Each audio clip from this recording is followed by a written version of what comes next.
Tu ignores encore que tu fais déjà une erreur. Tu t'es trop éloigné du feu, pensant qu'au mur, ce serait calme. Moins de fumée, moins de coude, moins de souffle, moderne, stupide. Dans ce hall, la chaleur n'est pas à toi. Elle se partage avec ceux qui savent leur place, se taisent et ne gênent personne jusqu'au matin. Encore 6 heures. D'abord, tu sens juste le froid. Puis il cesse d'être une sensation et devient un travail. Tes doigts s'engourdissent. Ton dos tire sur le banc dur. La laine sur tes épaules semble humide. Tu veux aller vers le feu, mais ta place est déjà prise par un homme qui n'a rien demandé. Il est plus utile, plus fort, et pire encore, il comprend les règles de ce hall. La fumée descend. Tu inspires, tu tiens, puis tu tousses. Une fois, deux.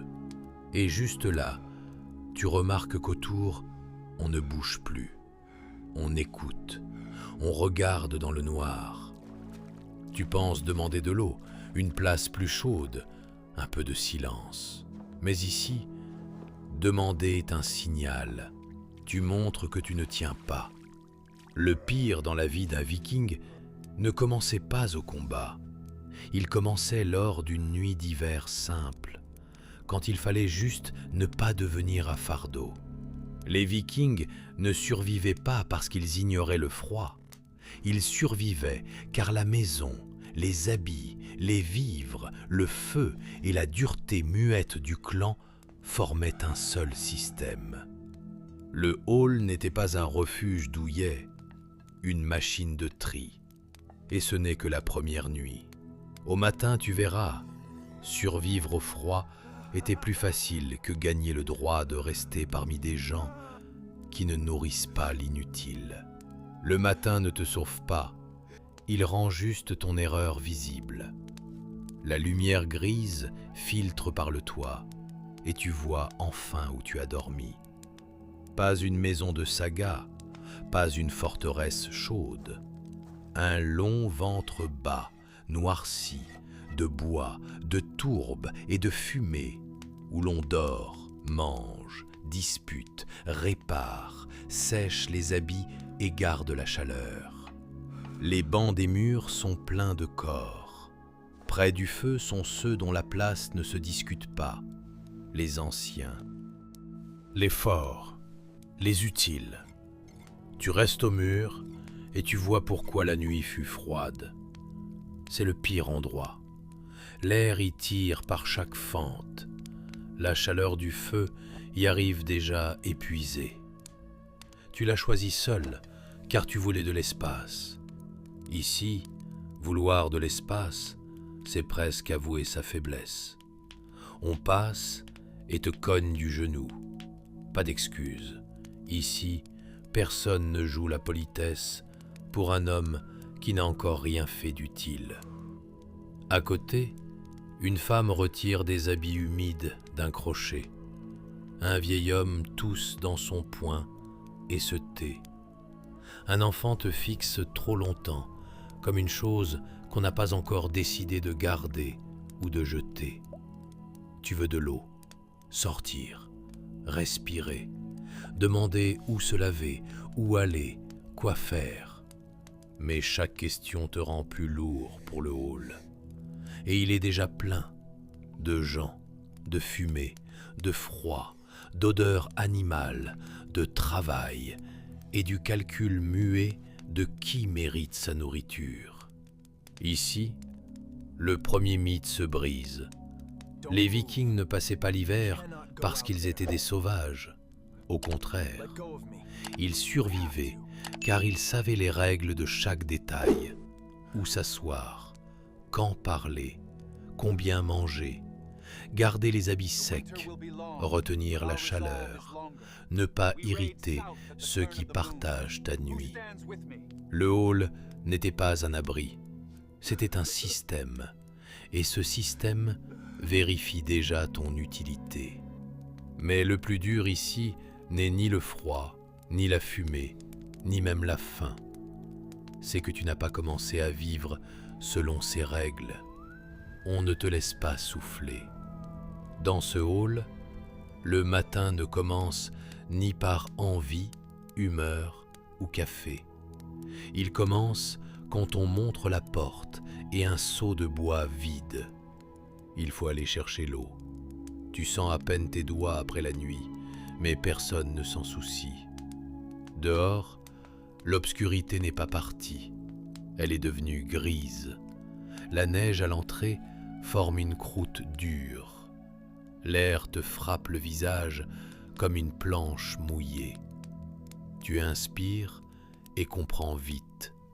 Dedans, la fumée t'étouffait lentement. Dehors, le froid le fait franchement. Tu attends qu'on t'indique le chemin. Personne ne le fait. Même les enfants savent où est l'eau. Voilà ta première vraie tâche chez les Vikings. Ne pas combattre, ne pas piller un monastère, ne pas tenir un bouclier dans le mur de boucliers. Juste atteindre l'eau, ne pas tomber, ne rien renverser, ne pas revenir inutile. Drôle, non? C'est ainsi que ce monde tue les modernes, par de simples corvées. La neige crisse sous tes pieds. Tes chaussures semblent trop fines. Tu poses mal le pied, tu t'enfonces, le seau cogne ton genou. Petite douleur, méchante, humiliante. Derrière, on souffle du nez. Il ne rit pas fort. Ici, on ne gaspille pas un vrai rire quand un seul son suffit à te rappeler ta place. Près de l'eau, tes doigts obéissent moins. Tu puises trop vite. L'eau glacée éclabousse ta manche. Pour toi, c'est un ennui. Pour eux, une faute. Un vêtement mouillé en hiver n'agace pas juste. Il vole la chaleur chaque fois que le tissu touche la peau. Tu resteras près du feu dans cette manche, espérant qu'elle sèche avant que ton corps ne tremble trop. Quand tu reviens, la porte reste ouverte trop longtemps. Le froid entre. Plusieurs têtes se tournent vers toi. Personne ne crie. C'est pire. Un cri t'aurait donné un rôle de coupable. Le silence fait de toi une menace. Ici, la chaleur n'était pas une ambiance. C'était une ressource. Tu poses le seau. Tu veux t'asseoir près du feu pour sécher ta manche, mais d'autres y travaillent déjà. Une femme coupe quelque chose. Un homme répare une courroie. On gratte du bois. Un enfant trie des copeaux secs, car même un enfant est plus utile que toi s'il sait quoi faire. On te donne à manger, pas par pitié, parce qu'on te teste encore. La bouillie chaude est rude, épaisse, acide. Tu manges trop vite et te brûles la langue. Encore une faute. Dans une maison où les vivres se comptent non en assiettes, mais en semaines jusqu'à la fin de l'hiver, la voracité se voit. Ici, qui ne sait pas manger calmement ressemble à quelqu'un qui prendra un jour plus que sa part. Tu veux demander s'il y en a encore. Tu te tais à temps.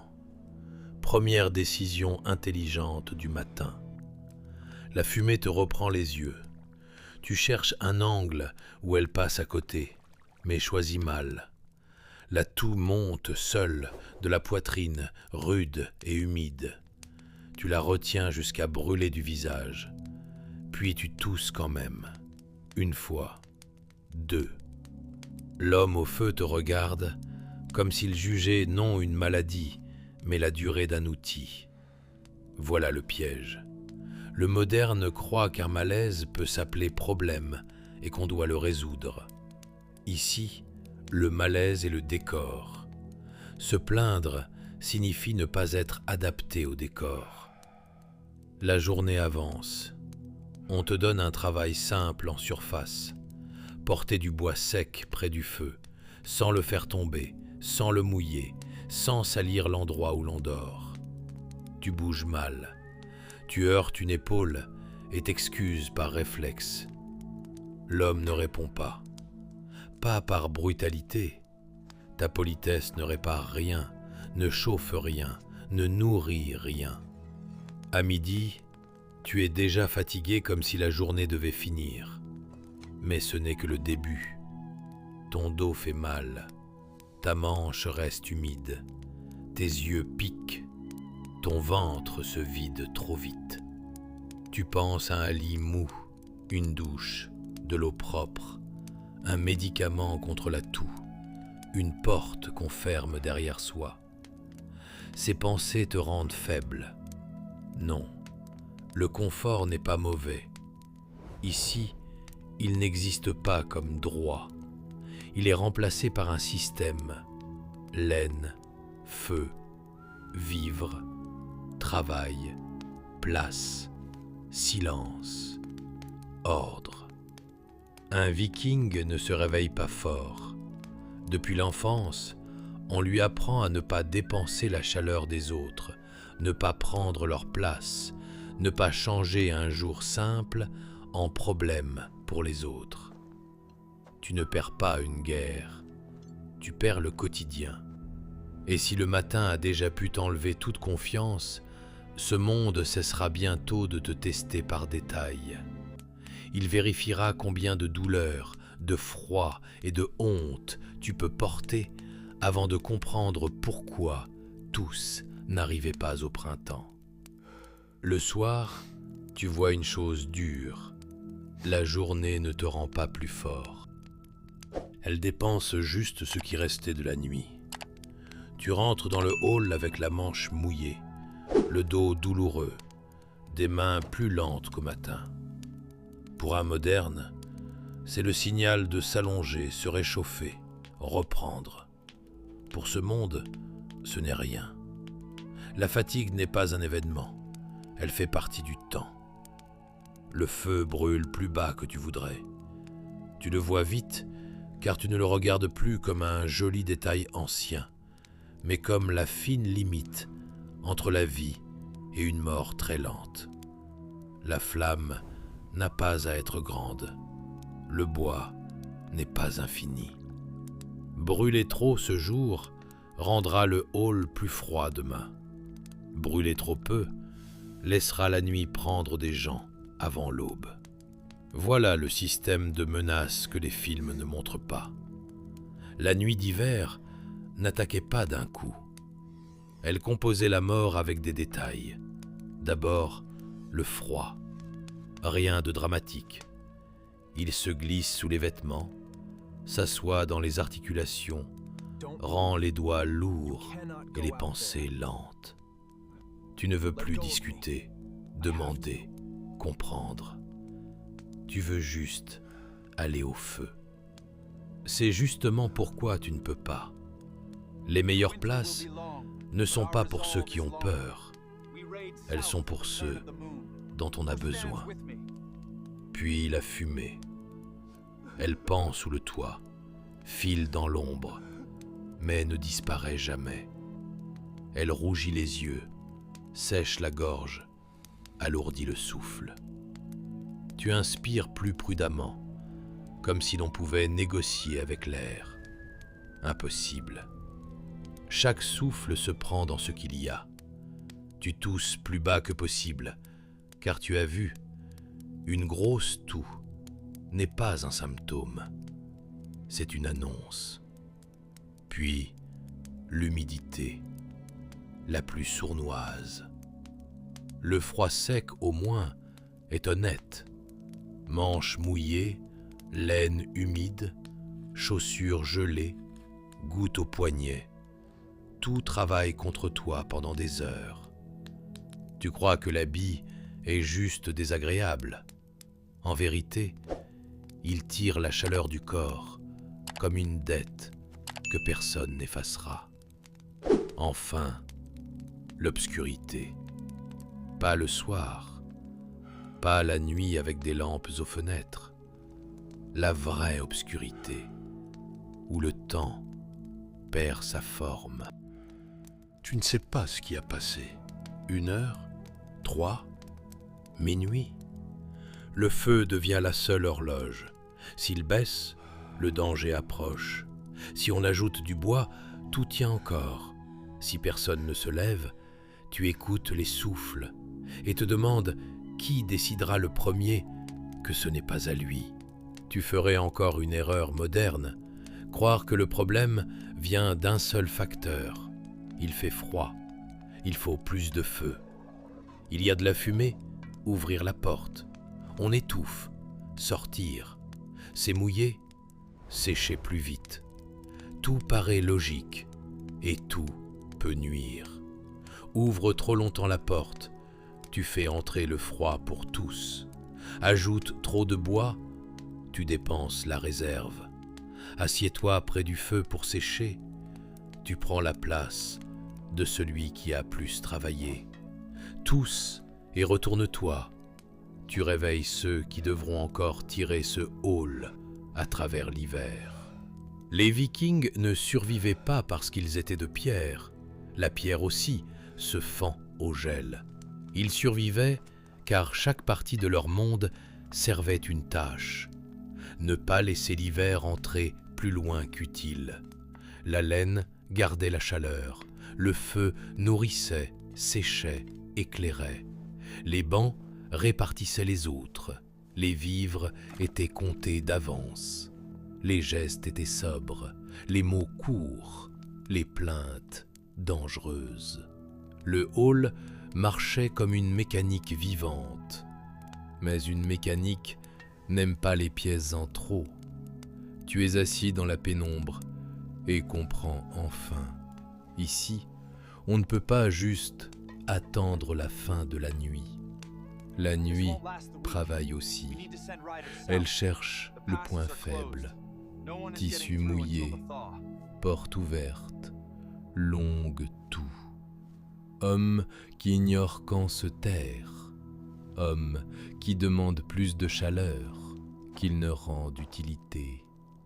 La hache tuait vite, l'hiver lentement et sans témoin. Et si tu crois que l'ennemi principal est nommé, ne te hâte pas. Le froid, au moins, ne prétend pas être ton ami. Les gens près du feu savent le faire bien mieux.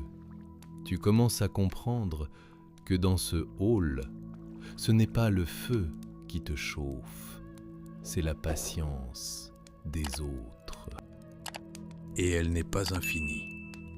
Tu restes un peu à l'écart, voulant paraître calme, mais ton corps te trahit avant les mots. Tu regardes trop souvent le chaudron, tu gardes trop longtemps les mains à la flamme, tu grimaces trop devant la fumée. Dans le monde moderne, ce seraient des détails. Ici, c'est le rapport de ton inutilité écrit sur ton visage. La femme du foyer distribue le repas. Pas largement, exactement. À l'un plus, à l'autre plus épais. À un autre, un meilleur morceau. Tu attends ta part et comprends. L'égalité est un luxe de gens rassasiés. Ici, un bol ne prouve pas qu'on t'aime. Il prouve qu'on te compte encore. On te donne moins que voulu. Tu veux t'indigner, pas même à voix haute, en toi. Ton cerveau du futur prépare déjà sa phrase. Moi aussi, je suis humain. Très touchant, totalement inutile. Ici, être humain ne suffit pas. Il faut être des mains, un dos, une mémoire, un savoir, une force, une utilité. Tu manges lentement, car tu as vu, la gloutonnerie se remarque. Puis tu veux aider. Tu prends une bûche pour la pousser près du feu. Et tu fais vite mal. Le bout sec arrive trop près des étincelles. On saisit ta main. Il ne frappe pas, il regarde. Cela suffit. Il n'y a pas de haine dans ce regard. La haine serait presque un honneur. Il y a plus froid, le calcul. Que vaux-tu? Que manges-tu? Combien de chaleur occupes-tu? Combien d'erreurs apporteras-tu demain? Tu crois que le clan viking est une grande famille rude autour du feu? Non. La famille comptait aussi les vivres. Elle savait qui travaille, qui tombe malade, qui vieillit, qui est né faible, qui revient les mains vides. L'hiver changeait l'amour en arithmétique. Tu tousses encore. Moins fort qu'avant, mais pas assez. Le vieil homme ouvre les yeux. L'enfant s'écarte d'un doigt. Près de la porte, on lance une courte phrase. Tu ne comprends pas les mots, mais parfaitement le sens. Quelque chose cloche chez lui. Voilà le vrai piège. Si tu es faible, il te faut de l'aide. Mais plus il t'en faut, moins il y a de raisons de te garder au feu. Ici, on ne pardonnait pas la faiblesse, on la retenait. Et quand tu crois avoir compris le prix de la chaleur, le hall montre le prix suivant, celui des vivres, des forces, et du matin qui ne demandera pas si tu as dormi. La nuit revient trop vite. Tu n'as pas eu le temps de reprendre après le matin que le hall se resserre déjà autour du feu. Les gens bougent plus lentement, mais plus juste. Personne ne gaspille un geste. Personne ne demande si la journée fut dure. Ici, elle l'est toujours. La seule question, après elle, as-tu rapporté plus d'utilité que tu n'as mangé? Le feu a baissé. Tu le remarques le premier non par intelligence, mais par peur. La flamme n'est plus le cœur vivant du hall. Elle ressemble à une bête nourrie de morceaux trop petits qu'on espère voir tenir jusqu'à l'aube. Au bord du foyer, il y a du bois, moins que tu voudrais, beaucoup moins. Tu veux demander s'il suffira pour la nuit. Tu ne demandes pas, tu fais bien. La question t'aurait trahi. Les gens d'ici connaissent la réponse. Cela doit suffire, si personne n'agit bêtement. Si la porte ne reste pas trop ouverte, si l'on ne traîne pas de laine mouillée près du feu, si personne ne panique, réclame plus de chaleur et respire si fort que sa peur semble valoir plus que le sommeil des autres. Encore quelques heures avant l'aube. Mais maintenant tu sais que ces heures ne sont pas vides. Elles travaillent contre toi.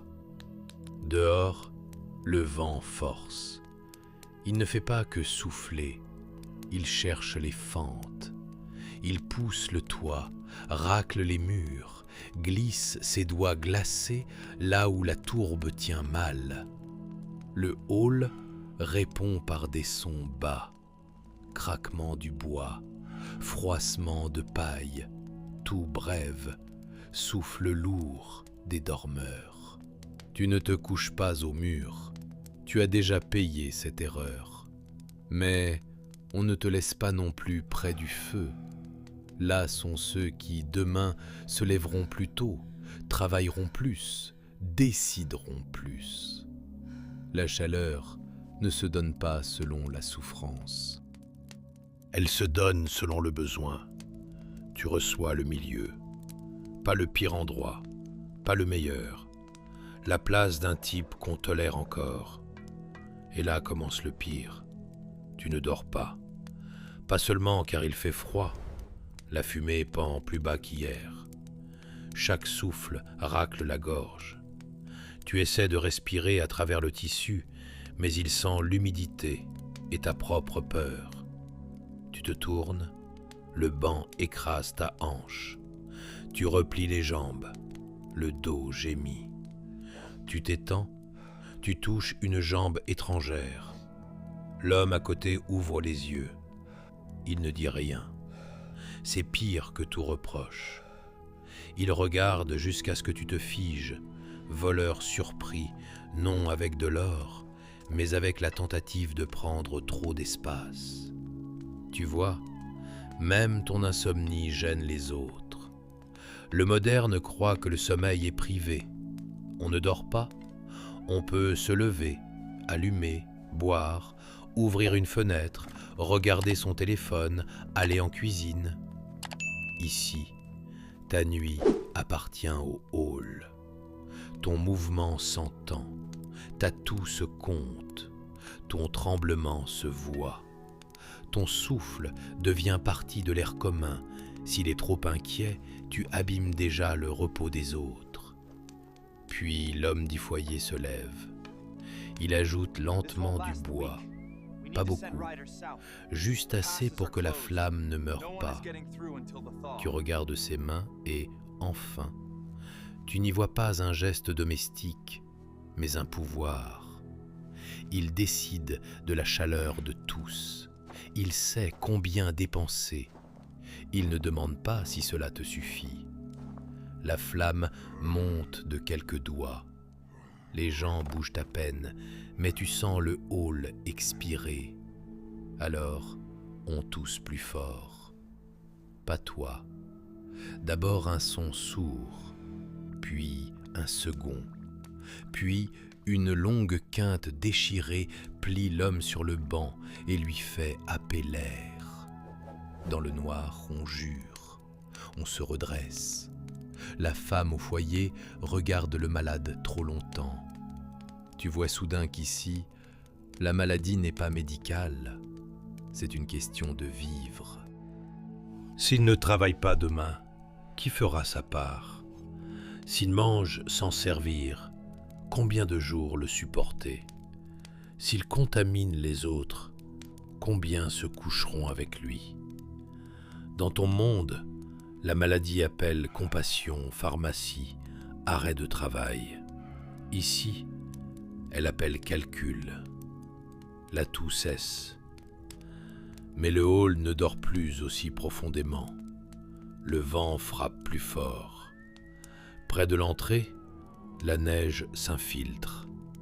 On doit se lever et replacer le battant. Quelques secondes, personne ne bouge. Elle te semble une éternité, car tu vois enfin la vérité.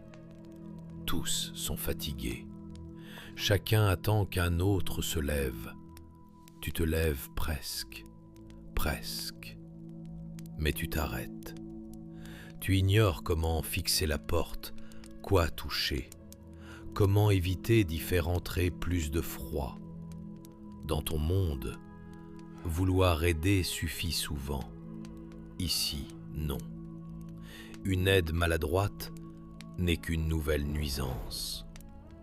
Un enfant se lève, somnole, maigre, muet. Il agit vite, cale ce qu'il faut, revient à sa place. L'enfant est plus utile que toi. Cette pensée frappe moins fort qu'une insulte, mais plus profond.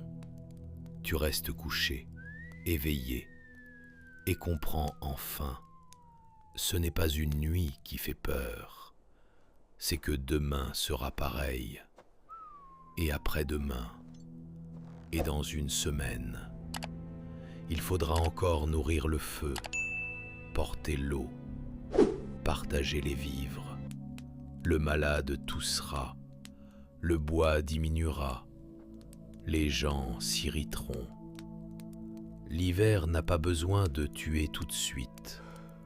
Il sait attendre que le hall choisisse qui laisser tomber. La hache, au moins, ne se déguise pas en quotidien. Ici, la mort peut venir comme un chaudron qui se vide, de la laine mouillée, un regard, et une place au feu qu'un jour prendra quelqu'un de plus utile. Il reste la dernière question.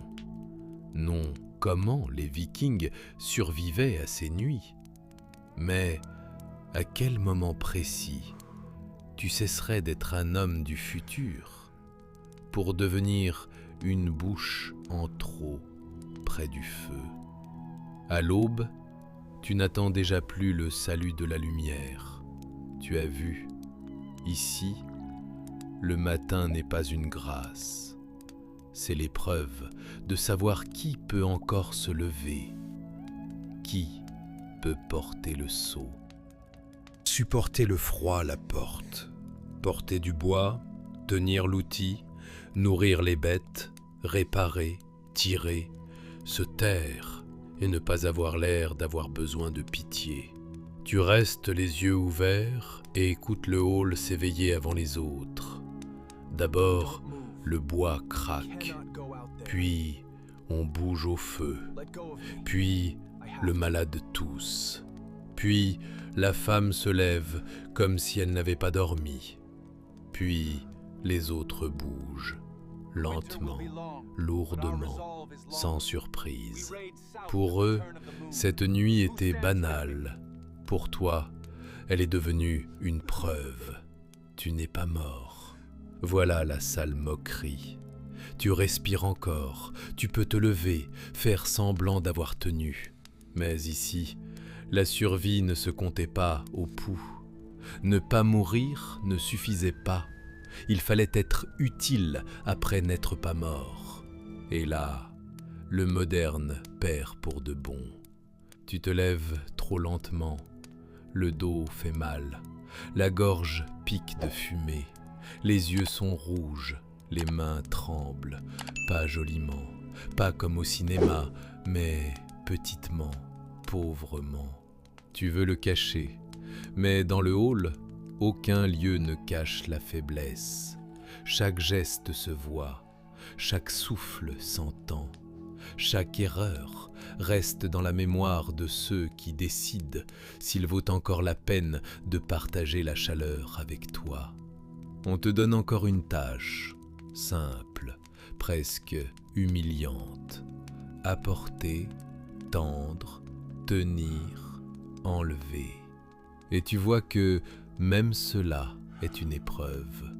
Non, le travail n'est pas dur, mais tu as déjà dépensé trop de force dans ce qui, pour eux, n'était que le fond, nuit, froid, fumée, manque de place, faim, regard. Voilà comment cela finirait pour toi. Pas par la hache, pas au combat, pas sous le cri d'un ennemi sur la rive. Tu céderais dans les choses simples. Tu demanderais d'abord plus de chaleur, puis plus de vivres, puis une meilleure place, puis un jour sans travail, puis le silence, l'eau, l'air propre, la chance de dormir. Chaque demande serait logique, presque humaine, et chacune te rendrait plus lourd pour le hall. Parce que l'hiver viking n'attaquait pas, il attendait que tu deviennes toi-même une dépense.